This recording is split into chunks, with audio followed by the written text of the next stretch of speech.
హరే కృష్ణ. ఈరోజు అన్నమాచార్య కీర్తన తెలుసుకునే విషయాల్లో గురు తిరిగిన దొంగ గు గు గు అనేటువంటి ఈ కీర్తన మనం ఈరోజు తెలుసుకున్నాం.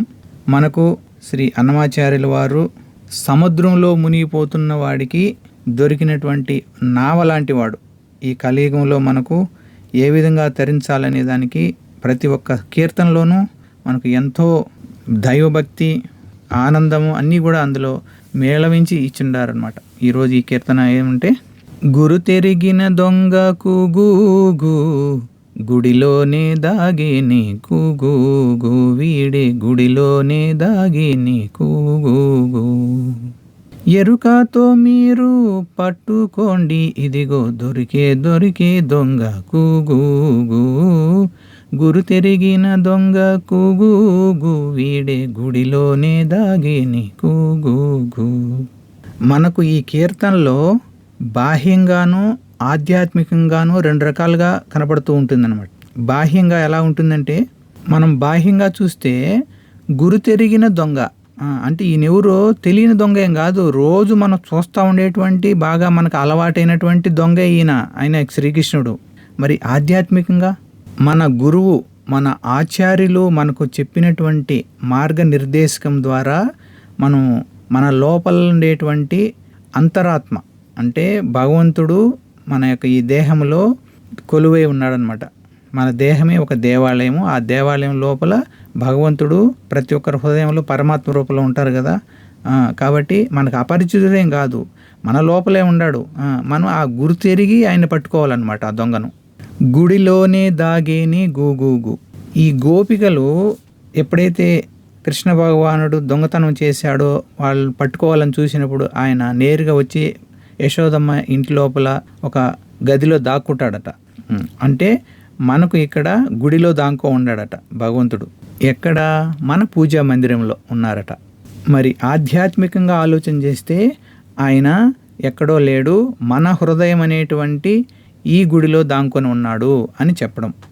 ఎరుకతో పట్టుకోండి అంటే ఆయన ఏదో అలా సింపుల్గా దొరికిపోయే దొంగ కాదు, ఆయన చాలా తెలివైన దొంగ. ఆయన పట్టుకోవాలంటే అంత సులభం కాదు. అందువల్ల బాగా ఎరుకుతో ఉండాలి. ఎప్పుడెప్పుడు వస్తాడా, ఆ ఉట్టిల దగ్గరికి వచ్చేసి వెన్నను దొంగిలిస్తాడు అనేది చాలా జాగ్రత్తగా మీరు కాపలా గాస్తే కానీ దొరకడైనా అని అక్కడ బాహ్య అర్థం. మరి మన అంతరార్థం ఏముంది? భగవంతుడు మన లోపలనే ఉన్నాడు, కానీ ఆ మనసు, బుద్ధి, అహంకారం, చిత్తం ఇవన్నీ మధ్యలో ఉన్నాయి. వీటిని దాటిపోవాలి లోపలికి మనం. అందువల్ల వీటిని జయించగలిగే విధంగా మనము బాగా యాక్టివ్గా బుద్ధిని మదనం చేయాలంట. మజ్జిగను బాగా చిలికినప్పుడే కదా అందులో నుంచి వెన్న వచ్చేది. అదేవిధంగా మన మనసులో బాగా భగవంతుని స్మరణ చేస్తూ ఉండాలి. ఎంత చిలకాల భగవంతుని స్మరణ చేసి చేసి చేసి ఎంత ఎక్కువగా భగవంతుని స్మరణ చేసినప్పుడు అప్పుడు ఆ మనసులో నుంచి భగవంతుడు మనకు దర్శనం ఇవ్వడానికి ఆస్కారం కలుగుతుంది అనమాట. అప్పుడు ఆయన వస్తాడు. కాబట్టి మనము అంత గొప్పగా ప్రయత్నం చేయాలి అని ఇక్కడ అంతరార్థం. అంత సులభంగా దొరికేవాడు కాదు అని, ఎరుకుతో ఉండాలి అని. హరిబోల్. ఇప్పుడు చరణం 1. నెలతాల దోచిని నీలాడగాని కొలని ధరిని దొంగ కూగూగు బరువైన ఉట్ల పాలారగించిని కొలది మీరిన దొంగ కూగూగు. దీనికి అర్థం చూద్దాం. గోపికలందరూ కలిసి కొలల దగ్గర స్నానం చేయడానికి వెళ్తారు. వాళ్ళు బట్టలన్నీ బయట వేసిండేటప్పుడు వాళ్ళు జలకం ఆడే టైంలో భగవంతుడు ఆ గుడ్డలన్నీ తీసుకుని వెళ్ళి చెట్టు ఎక్కుతాడు అనమాట. దొంగిలించేస్తాడు ఆ గుడ్డలన్నీ. అడుగో దొంగ గుడ్డలన్నీ తీసుకొని చెట్టుపైకి ఎక్కేస్తున్నాడు, పట్టుకోండి అనేటువంటి అర్థం బాహ్యంగా. మరి అంతరార్థంగా ఆధ్యాత్మికంగా అంటే ఇక్కడ కొలను నీళ్ళు అంటే మన సంసార సాగరం. ఈ సాగరంలో మనము మునుగుతూ ఉండం. కాబట్టి మనం ఈ మునగడానికి ఎక్కువగా కారకం అయ్యేటువంటి ఏముండయి, మనం ముసుగులు వేసుకోవడం అనమాట. మన యాక్చువల్గా దివ్యమంగళ స్వరూపమైనా కానీ మనము భగవంతుడు దివ్యమంగళమే, మనం కూడా దివ్యమంగళమే, కానీ మనకు ముసుగులు వేసుకోవడం అనమాట. ఏం ముసుగులు అయ్యి? కామ, క్రోధ, లోభ, మోహ, మదమాశ్చర్యాలు అనేటువంటి ఈ మనం ధరించి ఉన్నాం అనమాట. అందువల్లనే మనము నిజమైనటువంటి లోపలే ఉన్నటువంటి భగవంతుని మనం దర్శనం చేసుకోలేకపోతున్నాము, అప్పుడు ఆయన మన దగ్గరికి వచ్చి వీటిని దొంగిలించుకుపోతాడనమాట. ఆ మాయను దొంగిలించుకుపోతాడు. అప్పుడు మనకు భగవంతుని సాక్షాత్కారంగా చూడగలిగేటువంటి అవకాశం కలుగుతుంది అని అర్థం. హరిబోల్. బలువైన ఉట్ల పాలారగించిని కొలది మీరిన దొంగ కూగుగు. ఆ ఉట్టు మీద ఉండేటువంటి పాలు వెన్న అన్నీ కూడా దొంగిలించుకుపోతాడు. ఎంత వాళ్ళు భద్రంగా దాచినప్పటికీ కూడా వాళ్ళు ఎన్ని రకాలైనటువంటి జాగ్రత్తలు తీసుకున్నా కూడా అన్నిటినీ ఛేదించేసి ఆయన మొత్తానికి దొంగిలించుకొని ఎత్తుకుపోతూ ఉంటాడు అనమాట. ఇది బాహ్యంగా ఉండేది.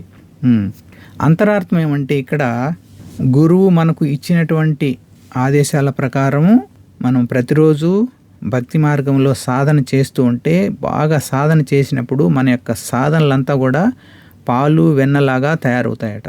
అంటే భక్తి రసామృతం తయారవుతుంది. ఆ భక్తి రసామృతాన్ని మనము మన హృదయంలో ఉట్టి మీద పెట్టుకున్నప్పుడు భగవంతుడు వచ్చి దాన్ని దొంగిలిస్తాడు అనేసి ఇక్కడ అంతరార్థం చెప్తున్నారు. హరిబోల్. ఇక 2వ చరణము, ఇంటింటి వెన్నల ఇట్టే మెక్కినట్టి ఇలను పెద్ద దొంగ కూగూగు, కంటికి కనపడక కాచేటి వేళాల కపట నాటక దొంగ కూగూగు. ఎట్లాంటి దొంగ అంటే ప్రతి ఇంటికి వెళ్తాడు. ఆ ఉట్టి మీద పెట్టినటువంటి అవన్నీ మేగడలన్నీ కూడా దొంగిలించుకెళ్తాడు. ఎంత ప్రయత్నం చేసినా పట్టుకోవాలని ఒక్క క్షణంలో మాయ చేసి వెళ్ళిపోతూ ఉంటాడు. అంత గజ దొంగ అనమాట ఇతను. మరి ఆధ్యాత్మికంగా ఏమిటంటే ప్రతి ఒక్కరి యొక్క మనస్సును భగవంతుడికి అర్పించాలి. అది ఎంత గొప్పగా అర్పించాలంటే మనము మదన చేయాలంటే మనసును బాగా భగవంతుని ప్రతిసారి గుర్తించుకుంటూనే ఉండాలి. స్మరణ స్మరణ స్మరణ. ఎప్పుడైతే అలా చేస్తూ ఉంటామో మనలో ఎంత చేసే కొద్దీ వెన్నలాగా తయారవుతుందన్నమాట. అది ఎంత సాధన చేస్తే అంత వెన్న వస్తుందన్నమాట. ఆ వెన్నను అంటే భక్తిని, ఆ ప్రేమ భక్తిని ఆయన ఆస్వాదిస్తాడనమాట. మరి ఇలా చేసేటప్పుడు భగవంతుడు మనల్ని కాపాడుతూ ఉంటాడా? ఎస్. భక్తులను వెన్నంటే ఉండి వెనక ఉండి కాపాడుతూ ఉంటాడట. కంటికి కనపడక కాచేటి, మనకు కనపడాడు కానీ వెనక మన యొక్క భక్తులందరినీ ఎప్పుడూ కూడా దగ్గరే ఉండి వాళ్ళను కాపాడుకుంటూ ఉండేటువంటి అంత భక్తవత్సలుడు అనమాట ఆయన. హరిబోల్. అంటే మనకు కనపడకుండానే మన వెనకాలే ఉండి ఈ నాటకాన్నంతా నడిపిస్తూ ఉండేటువంటి గొప్ప దొంగ అనమాట అతను. హరిబోల్. ఇక 3వ చరణము, అలరి ఆశలతోటి అల్లాడించేటి అందగాడైన దొంగ కూగూగు, పలుమాటలు నేర్చి భ్రమయించేటట్టి పాలు పెరుగుల దొంగ కూగూగు. దీనికి బాహ్య అర్థము తన అందచందాలతో, ఎందుకంటే ఈ సృష్టి మొత్తాన్ని మోహపరిచేటువంటి అందమైన వాడు కదా, కాబట్టి తన అందచందాలతో ముద్దు ముద్దు మాటలతో గోపికలను ఆశలు పెట్టేసి వారి మనసులు అలాగే దొంగిలించేస్తాడంట ఆ దొంగ. అలా ఎన్నో మాటలు నేర్చాడు. ఆయన మాటలకు అలాగే పడిపోతారనమాట గోపికలు. అంత మృదువైనటువంటి మాటలు కలిగినటువంటి, బాగా నమ్మించి పాలు పెరుగు దొంగిలించేటువంటి దొంగ. మరి ఆధ్యాత్మికము, ఈ భౌతిక సృష్టి అంతా కూడా ఎంతో అందమైందనమాట. భగవంతుడు ఎంత అందంగా ఉండి గోపికలను ఆకర్షించాడో, ఈ భౌతిక సృష్టి అంతా మనల్ని ఆకర్షించి మనం లాగేస్తూ ఉంటుంది అనమాట. ఆ తీవ్రమైన మాయకు గురి చేసి తిప్పేస్తూ ఉంటుంది అనమాట. కాబట్టి అలాంటి ఆ భ్రమ కలిగినటువంటి ఆ మాయలో నుంచి మనల్ని లాగేసి భగవంతుడు తన వైపుకు తీసుకొని మోక్షాన్ని కూడా ఇచ్చేటువంటి అంత గొప్ప దయామయుడు. హరిబోల్. ఇక 4వ చరణము, తిరుమల కొండపై తేజరిల్లుచూను దివ్యముగా నున్న దొంగ కూగూగు, పరమాత్ముడైన శ్రీ వెంకటేశ్వరుడే భక్తుల హృదయాల దొంగ కూగూగు, గురుతెరిగిన దొంగ కూగూగు, గుడిలోనే దాగిని కూగూగు, వీడే గుడిలోనే దాగిని కూగు. దీనికి లాస్ట్ అర్థం ఏంటంటే, మనం ఇంతసేపు చెప్పుకున్నాం ఆ దొంగ ఎవరు అనుకుంటున్నారో, ఎవరో కాదు, కలియుగ వైకుంఠంగా పిలువబడే మన తిరుమల కొండపై వెలిసినటువంటి ఆ శ్రీ మహావిష్ణువు శ్రీ వెంకటేశ్వరుడే. ఆయనే భక్తవత్సలుడు, గోవిందుడు. భక్తుల పాపాలను కర్మలను అన్నిటినీ కూడా కొల్లగొట్టేసేసి అందరినీ కూడా వైకుంఠ ధామానికి నడిపించేటువంటి అంత గొప్ప దయామయుడైనటువంటి ఆ శ్రీ వెంకటేశ్వరుడే ఆ దొంగ.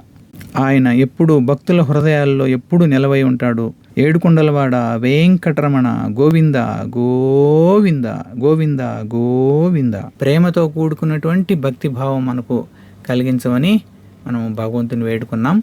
ఓం నమో వెంకటేశాయ. జగద్గురు శ్రీల ప్రభుపాదకి జై. అనంతకోటి వైష్ణవ భక్త బృందకి జై. శ్రీ హరినామ సంకీర్తన మహాయజ్ఞకి జై. నితాయ్ గౌర్ ప్రేమానందే. హరి హరి బోల్. హరే కృష్ణ.